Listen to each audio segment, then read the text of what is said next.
Hey everybody, welcome to The Cutting Edge. I am Buck Wild. I've got several stories for you this evening, things to consider when casting your vote on Election Day. Let's get right to it, shall we? And as always, do your own research and ask questions, folks. Remember when the Vice President, Kamala Harris, said that the border is secure? Well, apparently 5.5 million illegal immigrants have crossed into the U.S. while Joe Biden has been president. It's no wonder that they don't want to talk about this right before the midterms. I mean, who wants to run on that number anyway?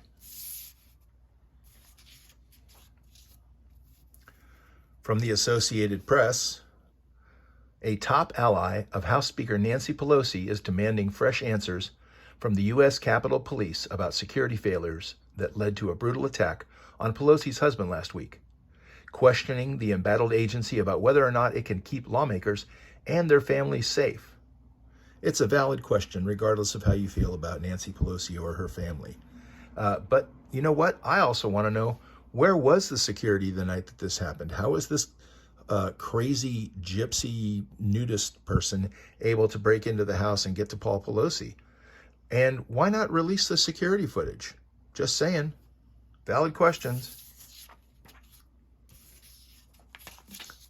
Okay, this one's kind of brief.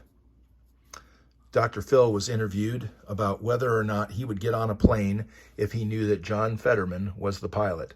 And his answer, as you can see, was hell no. Even more importantly, folks, if John Fetterman was driving your kid's school bus, would you let your kid get on that school bus? I don't care whether or not you like the guy. It's not a question about whether or not he's a good candidate.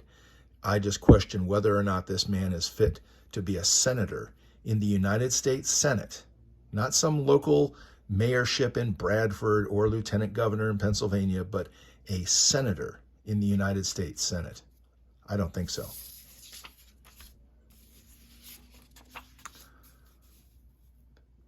Well, if you thought it was the economy, stupid, you're wrong. According to Fox Business, President Biden said on Thursday that America is not experiencing record inflation anymore. Hear that? Doesn't matter what you're paying at the grocery store or the gas pump. You're not experiencing record inflation anymore. The President of the United States said so. There was an annualized 8.2% spike in inflation. Joe Biden also said that the price of gas was over $5 when he took office. However, data shows that it was $2.39. This guy doesn't know what he's talking about, and I question if he ever did.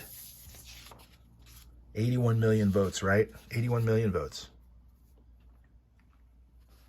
From PJ Media, during an appearance on MSNBC, Representative James Clyburn, Democrat from South Carolina, admitted that the Biden administration and congressional Democrats knew that certain aspects of their certain of their actions would drive inflation up. And I'm talking specifically about the Inflation Reduction Act.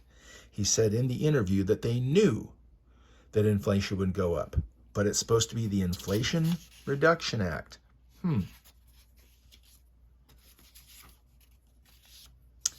From the Gateway Pundit, James O'Keefe and Project Veritas just released a new undercover expose of Katie Hobbs. She is the Democrat candidate for governor here in Arizona. Her twin sister, Becky, is an employee of a Democratic PAC called Mission for Arizona. While she was being recorded, Becky admitted that she and her husband and other people that she knew donated to Trump-endorsed primary candidates and voted for them in the primary because they thought that it would be easier for her sister and other Democrats to beat them, while at the same time getting behind the microphone and talking about what a danger these are to people and to our democracy. They turn around and vote for them and support them. It's just slimy. And finally, here from the Daily Mail, Boston University scientists were today condemned for playing with fire, after it emerged that they had created a new lethal COVID strain in a laboratory.